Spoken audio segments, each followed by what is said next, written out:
I'm back with another holiday project layout. I am, oh goodness, I have about 5 of these layouts left, and I want to go ahead and get them knocked out. If you're taking the class, you'll be able to see these layouts on the class after I want to get all of them done so I can upload all of the videos to the class site. But of course, I'm offering them here on the YouTube channel as well. So a little bit more holiday for me. I'm going to be doing some other videos too. So for those of you who aren't quite down with the holiday project, or you're done with holiday scrapbooking, it won't be too long before I start posting other types of videos as well. But let's go ahead and get to this.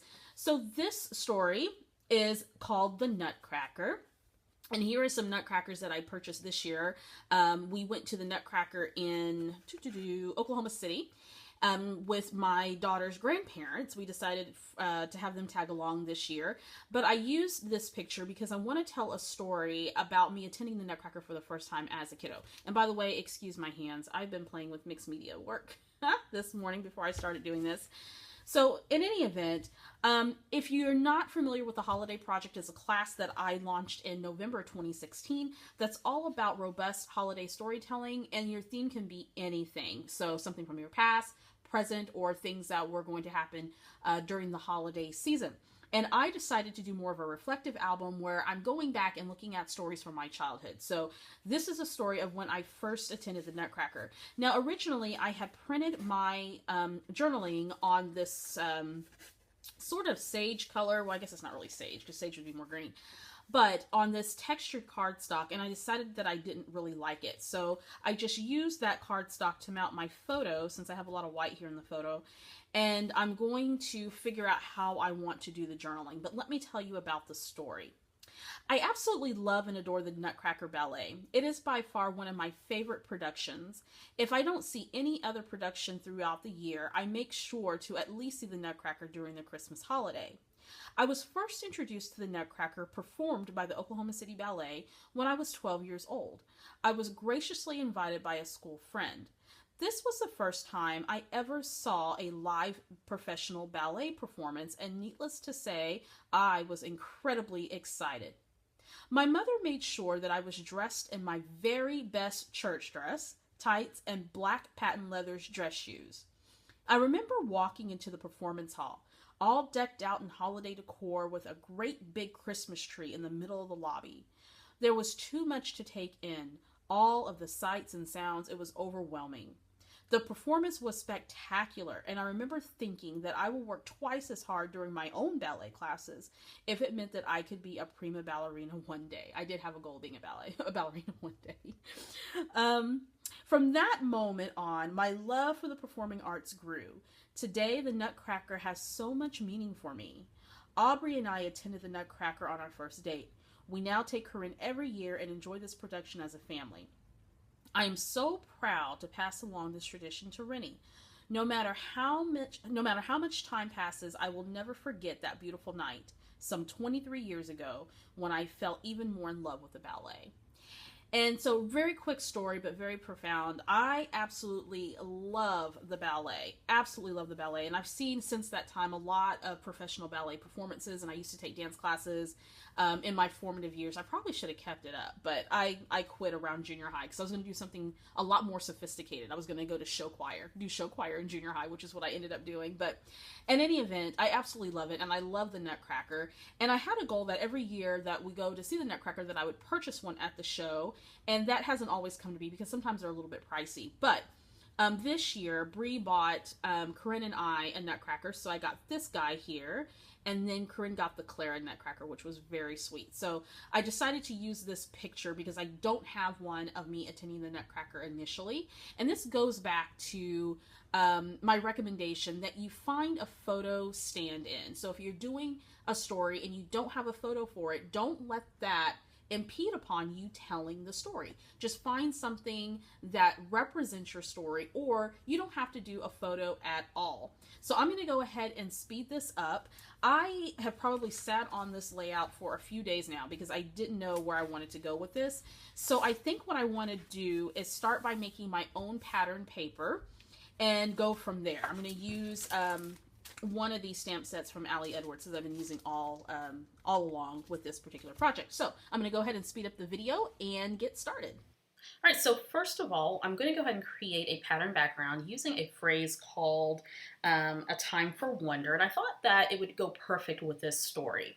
So this stamp is from an Ali Edwards December Daily kit that I purchased in 2015. I'm also using some Mementos ink and a beautiful gray color, and I thought that would work perfectly against the gray pattern paper. Now I'm just stamping this all across the page. I'm actually going to fill up the page with this entire stamp. So there we go. And I'm going to cut it diagonally at the top. Just cut that top off just to give a little bit of interest to the page. And I'm going to use the other part of that pattern paper for a different project. So there we go. Now this is a great way to utilize your stamps and to use up some of the paper that you're hoarding in your stash, right? We all have that. Now I want to add a manila tag, but I want to jazz it up a little bit using my Sizzix Big Shot machine and an embossing folder. I'm kind of laying things out to see how I want them. I grab a piece of pattern paper from my Christmas stash, as well as this little cut off red and white paper. I believe that's from a 6x6 paper pad. Some little scraps that I had. I want to add a little bit of red and white detailing there to the right hand side of the layout, as well as towards the bottom of that photo cluster. So I'm going to set that aside. I want to work on this tag. I'm using a let's see, a Sizzix embossing folder. It's a little polka dot folder, which I love. And I believe that was a Stampin' Up! One that I purchased. Run that through my machine, and then here in a second you'll see those beautiful raised dots there. That looks great. Now I want to go another step with this tag just to add some interest. So I take some pumice stone distress ink and my distress applicator, and I'm just adding that ink on. And so you can see the raised portion of the tag is then a little bit darker than the non-raised portion. So that gives a lot of interest to the tag. I'm only going to distress the top part because in a second I'm going to cut off the bottom part. I'm adding some ribbon, the red and cream ones from Recollection. And then I have this twine that's kind of sitting around in my stash. Added that to the ribbon. That's one of my favorite ribbon techniques. Went ahead and cut that tag. Didn't matter how wonky it was there because it's going to be hidden behind the photo. Now I am getting all that together, going to adhere my custom pattern paper down to my white base, and then I'm going to bring in all those elements. So adding a little bit of adhesive. What helps me is if I go ahead and adhere my clusters together, and then that way I can move my cluster around the page and position it where I want without having to figure out how I had everything laid out. So I'm going to add this die cut snowflake.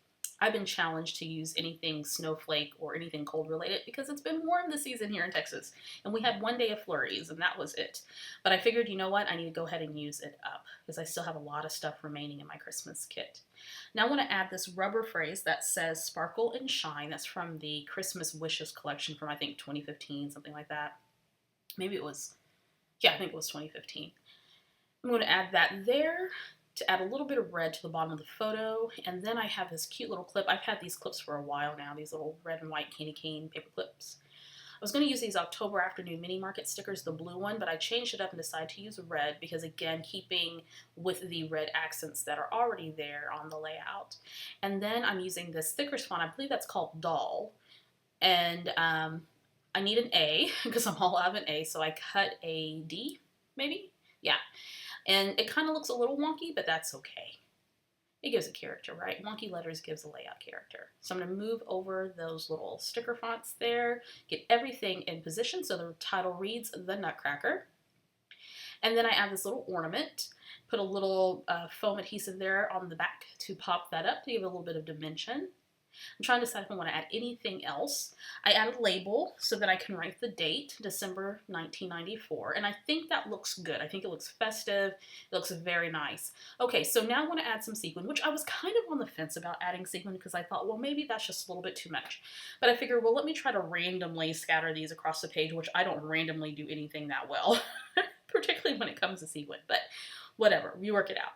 So I selected gold and white and blue, but it just seemed to be a little bit too much. So the blue's going to come off because the main colors here, well, the blue is beautiful in the picture, obviously, but I don't know, the blue sequin just didn't pop that well on the layout, in my opinion. Okay, so here's the journaling, and I call this layout done. Here are some pictures. Make sure you check out the Victoria Marie blog. I will be posting all of the layouts that I make for this project on the blog pretty soon, so make sure you check that out. All right, take care. I'll see you next time. And don't forget to check out these awesome videos, and be sure to subscribe.